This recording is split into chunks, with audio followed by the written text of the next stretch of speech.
Hey, what's up, everybody? This is DocHoliday with StarCastTV. I've got a pretty awesome ZVT coming up here for you guys in just a second. It's going to be my first cast for StarCastTV, so I hope you guys really enjoy it, and thanks for checking out the channel. Without any further ado, let's hop right on into it, guys. Here we go.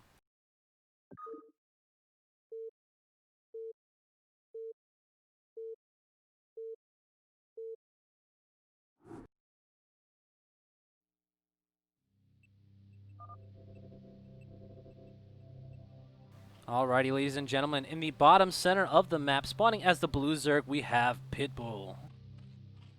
And at the top left-hand corner, spawning as the yellow Terran, we have Ample. Alrighty, guys, ZVT, some might say the most iconic matchup in StarCraft. The Bugs versus the Space Marines, very reminiscent of Starship Troopers and the like. Very excited to bring this cast to you guys today. It's going to be awesome. ZVT, my favorite matchup specifically to spectate. Especially in this current meta, guys. It's been a while since we've seen a meta switch. But generally in ZVT, we're seeing a lot of two-hatch Mutalisk. And that's a very, very exciting build order, personally. I think it's really awesome. Because the Zerg often will just force lots and lots of action in the early mid-game here. Make use of their early technology via Mutalisks. So we'll have to go ahead and see if that is going to be the build order of choice. It's highly likely that that is the case, though. We do have, looks like a hatch first build from Pitbull. From Ample, nothing looks too crazy. Don't have a barracks before supply or anything like that. So looks like we're going to be getting off to a pretty standard start for this one. And while we are waiting for the build orders to develop, we are actually out here on Whiteout. So if you see these little trees, very interesting. Part of the reason why this map gets its name is these trees, actually. They block ground vision. So ground units getting into fights down there does certainly change the dynamic quite a bit. And as you see, as we come down to this natural expansion, thank you, by the way, Pitbull, for opening up the vision here. This ramp also leads to a nice little high ground outside the natural, giving Terran, you know, potentially the ability to put Goliaths or something up there. Just makes defending that a little bit easier. And you can also drop there as well. So lots of interesting map features on Whiteout for us to see how our players are going to take advantage of. So we do have a gas. This looks like it's likely going to be for a factory. Since this would be quite early for some kind of academy play. And here's a good demonstration of what it looks like with that those trees on Whiteout here. Makes it very interesting for ground units to engage each other as the vision is very limited. In the meantime, does look like the Overlord is going to get into the main here. Let's take a look at Pitbull's vision. And he does see that there is a factory. And boom, we have the Overlord turn right around here, going to be heading to that high ground outside of the natural. There's like a little spot here where the Overlord can hang out and just make sure that there are no units moving out.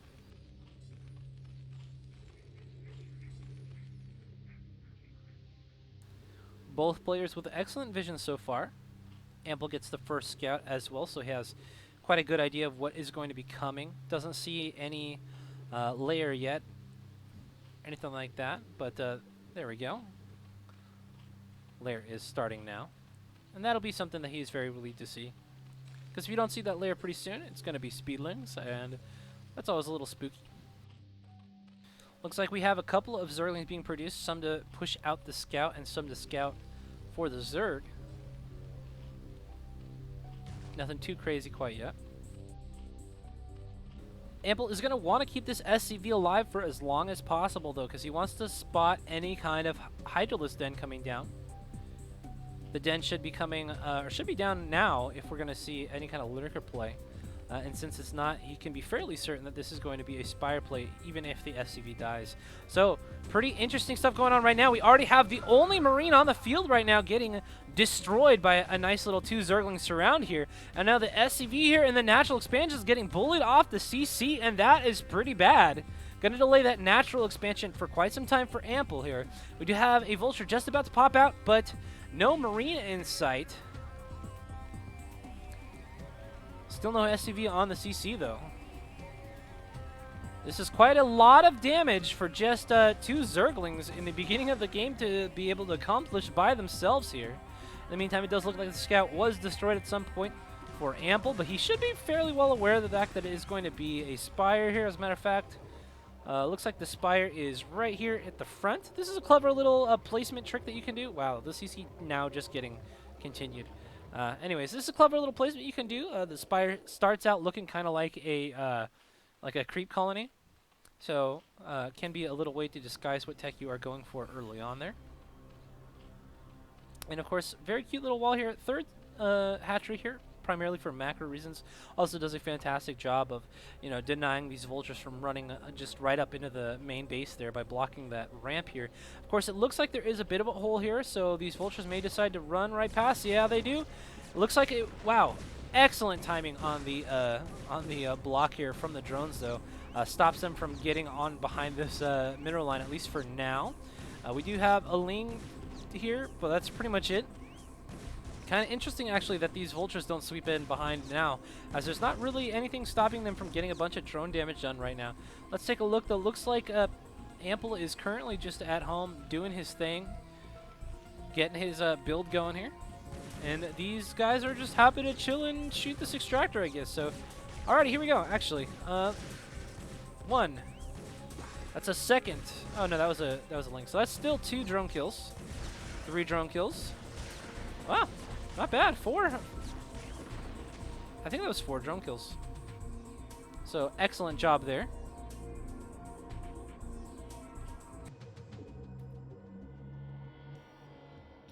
And it looks like the mutalisks have popped. So here we go. Headed on over the natural expansion right now. Little Mr. Overlord gets discovered by the floating barracks. Unfortunately gets assassinated by a squad of Goliaths, but the Goliaths not actually in position to stop the initial mutalisks from flying in here and doing some damage. So we're actually getting a couple of SCV kills here as the turret just gets finished being constructed there. So actually a good amount of damage for the initial kill there. Unfortunately though, that Overlord kill actually did supply block Pitbull, so that's pretty unfortunate. We are going to be heading on into the main base, trying to do some damage elsewhere. Finding a building SCV or 2, always a nice little place to find a little bit of damage to pick up. But as always, these Korean players, man, excellent job getting themselves unsupply blocked as soon as possible. Good amount of mutas on the field now. Going to be swooping in once again for some more kills, and it looks like that was a double, as we did have a weakened SCV getting bounced by some glaives. Okay, so this is a little interesting, actually. We have Zergling production as well. It's a bit indicative of the intention going for an attack here, maybe at the natural expansion. Yeah, lots and lots of Lings actually coming out of Pitbull's base here. And honestly, an attack would be a pretty good idea. Pitbull's kind of like flying in here, seeing, hey, there's essentially just 2 turrets and a Goliath as defense. The rest of the Goliaths are in the main base right now. This would be an excellent time to go for a big all-in attack. Alright, mutas are going to come in here. They are tanking the Goliath damage right now, taking the turret damage as well. Zerglings get on top of some of the low-ground Goliaths here, and the SCV pull is way too slow. Zerglings getting up top of the ramp. This is actually just terrible for Pitbull. Oh man, for Ample, I mean, sorry about that. Guys, swallowing my words a little bit here. Anyways, the damage is just incredible right now. We're cutting down tons of numbers of these Goliaths here, and that's going to make for a very immobile defense force. So the Meta is going to be able to bounce back and forth in between the main and the natural, do tons of damage. And the follow-up Zerglings have just done an excellent job. Look at that. We have 1 Goliath left over and just the turrets now to defend. Additional Zerglings streaming across the map right now. And we do have a ton of Mutalisks still in the air and a ton of Zerglings on the ground here. Very few units in the way of the for the defending player. Ample is just getting absolutely swarmed by this Zerg army here. We're even creating a bunker, and the Marines are not going to be able to make it in. Oh my gosh, I don't even think we're going to finish the bunker here right now. Second Marine comes out, just stands there, gets absolutely destroyed right at the rally outside of the bunker. This is, or right outside of the barracks. This is absolutely terrible currently for Ample. Ample just sending down his Goliaths as they come out of the factories. There are more than enough Mutalisks and Lings here to continue to deal with the defense forces coming out of the production for Ample. So Pitbull just going to keep his foot all the way down to the floor, keeping the gas going. I mean, we are absolutely annihilating everything that comes out of this Terran player. Look at this, continuing to just kill all of the defending units. Ample having just a terrible time trying to take control of his natural expansion. All right, let's zoom out. What's the tail here? We have 3 Goliaths and a Marine fighting 9 Nidas now. I mean, this is catastrophic.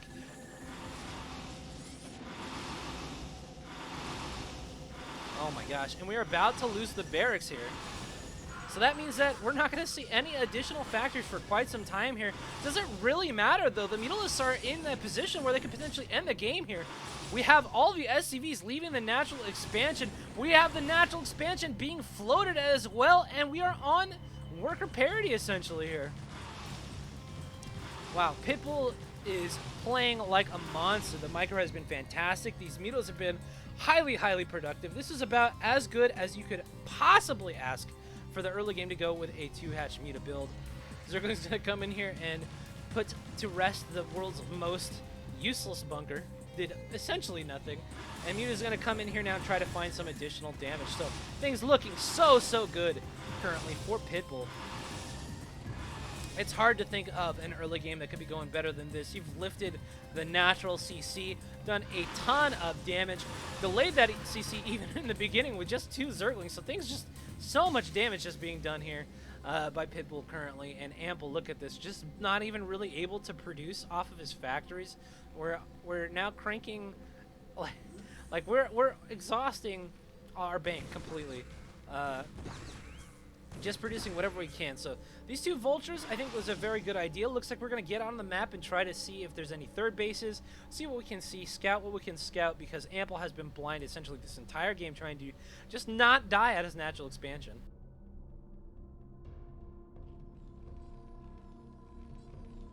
Here come the Mutalisks once again, just kind of getting in here and trying to find some more damage.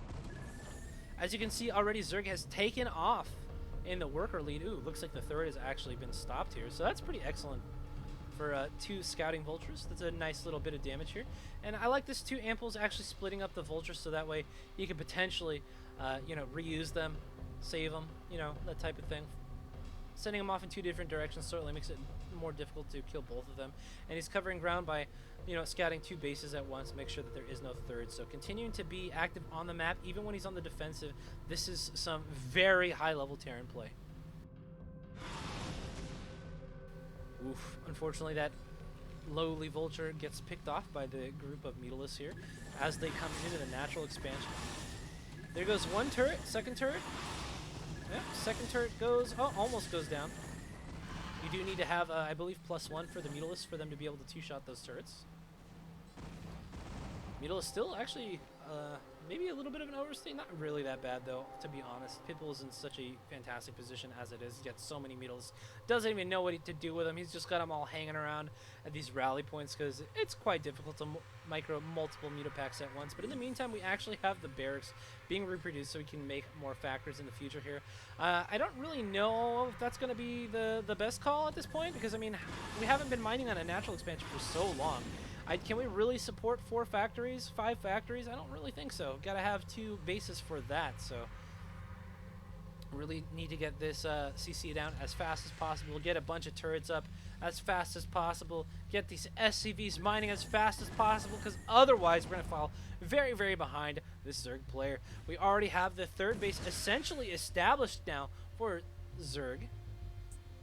Pitbull's going to be very happy about that. Of course, 3 hatcheries with all with gas mining is kind of that threshold where Zerg starts to be able to produce whatever really that they want to do. 4 is really when you're able to produce multiple hive tech units at the same time, but 3 is certainly enough to get you started on one of the 2 hive techs. Let's see what we got. Looks like we have no hive tech. Whoa, what? Burrow. Okay, that's an interesting choice. But even still, looks like we don't have hive tech quite yet on the way here. I didn't see a Queen's Nest. Oh my god, are we gonna kill the armory? Oh no, that's actually terrible. Looks like we do have 1-1 for the Goliaths here, but that means that we're not going to be able to produce Goliaths for a really long time. We have to get the armory going as soon as possible. This is actually terrible. Looks like we do have a starport on the way. That's going to be good. Going to allow us to get science vessels here in the future. But man, not being able to produce Goliaths for versus a player who's just going straight up Muta. That is devastating.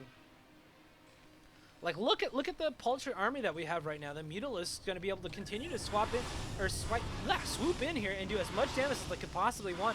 And any exchanges with the Goliath army is going to be advantageous, as there's going to be no way for Ample to replenish them. Oh my gosh. Second Mutalist group just splitting off. Not really sure what the idea behind this is, but there are so many Mutalists here.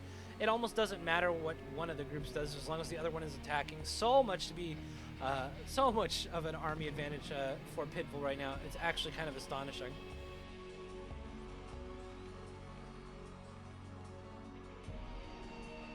Let's take a look at Pitbull's economy now. Of quite a significant amount of workers, 12 right now. We're getting +1 air attack, so that likely means that we already have +1 Carapace done. Yeah, Carapace is actually done. That's an incredibly powerful upgrade in the Goliath versus Mutalist matchup. Goliaths actually get hit twice by the Carapace upgrade, so it's a very, very effective upgrade to get for your Mutalists here. These are 1/1 Goliaths though, so they are doing a good job versus the Mutalists overall. But this is an overwhelming number of Mutas, and really any damage, as I said, to the Goliath ball at this point is going to be very important, as that is essentially the only way that Ample is ever going to get out of his natural expansion. And as we continue to keep map control with these Mutalists, there's going to be no stopping Pitbull's economy in a minute here. Alrighty, Muta's sweeping in once again. Oh my gosh, we are doing catastrophic damage. There's so many Mutas in there, the Glaive Bounces are just slaughtering, you know, these SCVs as they try to escape here. Not even need to be target down, just the Glaive Bounces are killing them off very, very quickly. And we have, okay, looks like a defensive wall here, Eva Chambers. +1 just about to finish now for the Mutalists. That'll be quite the boon here, as we are at 1 plating as well for the mech army. So we're going to be back to essentially even, except for the fact that the Carapace is more effective for the Mutalists. So very good. And just tons of Mutalists just once again sweeping into this natural expansion. Looks like we have a science vessel quite a little ways off before an irradiate is available, though. Although it looks like it may have scared some of the Mutalists off. Oh my gosh, that is another huge hit! Engineering Bay getting sniped off by the Mutalists means that we're not going to be able to make any turrets for quite some time. This is a mech build, not a bio build, so we're not going to see double Engineering Bay. That's going to mean that while we wait for another Engineering Bay to come up, there's going to be no turret placement. Like, first we get our Armory sniped and no longer can produce Goliaths. Now we get our Engineering Bay sniped and no longer can produce turrets. Things are just going so badly for Ample, unfortunately. And he's been playing such an excellent game too here. Just things just not going his way this game, unfortunately. Mutalist once again sweeping on into the main base here. And it looks like we do have Irradiates ready. Look at the massive AoE damage that's been done to this Mutalist ball. Tons of these Mutalists very low on HP. Going to have to leave for now. Of course, Mutalists do recover HP over time. So eventually they will be healthy enough to fight once again. But for now, the Science Vessels come in clutch, as the Irradiate is going to do enough damage to push them off and keep them at bay for quite some time here. Unfortunately for Ample, keeping Mutalists at bay not quite enough, as his opponent is now on 4 bases. Looks like we're heading towards a Hydralisk switch, as well as the Hydralisk upgrades have been in production for quite a little bit of time now. We're getting Pneumatized Carapace as well for faster Overlords, and of course Hydra Speed, as that is probably the best upgrade on them. Of course, range is very good as well, but just the mobility that the speed gives is just excellent. Look at this. We have cute little burrowed Zergling out here in the front of the base to just give scouting information in case there are any move-outs. That's always a nice little trick. Burrowed Zerglings are actually, I think, one of the more underused mechanics that Zerg has in their arsenal. Not only can they block bases very frustratingly, but they also do an excellent job at surrounding, as you can just make them pop out of the ground and instantly surround an army. Also excellent at scouting, because it takes, you know, vision. I don't think this guy can see anything. This is a terrible Broads, but generally they can provide a lot of really good undetectable scouting. Mutalist once again sweeping on into the main here. We're a little stacked up. I'm actually surprised to see that we're stacked this hard.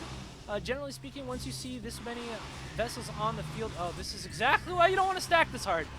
Once you see that many vessels on the field, oh my gosh, these mutas get off with just barely enough HP to survive. But man, yeah, that's why you don't want to stack once the vessels are out, because it becomes very, very difficult to spread your mutalists out and not take tons of damage. Look at the HP on these mutas. Oh, so sad. But at this point, I think that we're fairly confident. I think Pitbull at this point just wants to trade these mutalists out for whatever damage he can do, because we are in a full Hydralisk mode now. Tons of Hydralisks outside this 5th base.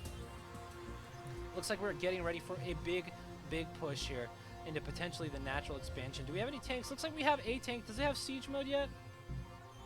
Yeah, likely it has siege mode since it's out and we're not researching currently. Tanks are going to be the best unit at this point for ample to produce versus this Hydralisk-based army, but even still, we are essentially on one mining base at this time, and there's no way that we're going to be able to produce enough tanks to be able to deal with the ridiculous Hydralisk production that's going to be coming out of Pitbull. So mutas once again in the main base, just doing whatever they can. We have so many resources and such a huge supply lead. It's like, at this point, why not just trade them out for whatever you can get? Maybe don't let them die all to single irradiate. Okay, here we go. That's a pretty good split here, and going to be allow these mutals to continue to do damage in the main. Looks like we've actually supply block ample, so you know, all things considered, even if these guys do end up dying off here, this is a good amount of damage done by these mutalists as their final little hurrah in the main base. But look at this ridiculous ball of Hydralisks. There's absolutely, look at this tiny, tiny little mech army. Unfortunately, that is not going to be anywhere near enough to fight these Hydralisks if they decide to go in for an attack here. And we did have that burrowed Zergling out here, so it's highly likely that Pitbull is very aware of what's going on right now. Looks like CC is trying to come down here. At this point, almost like even want to just float the CC from the main or something like that. Ample is just completely starved for resources, and any little bit helps. Looks like we have a massive attack coming in from all angles here. Hydralisk coming from the top right and the bottom of all these attack routes here. And the mech army has essentially already disappeared. There are so many Hydralisks here. There's no way. And there we go.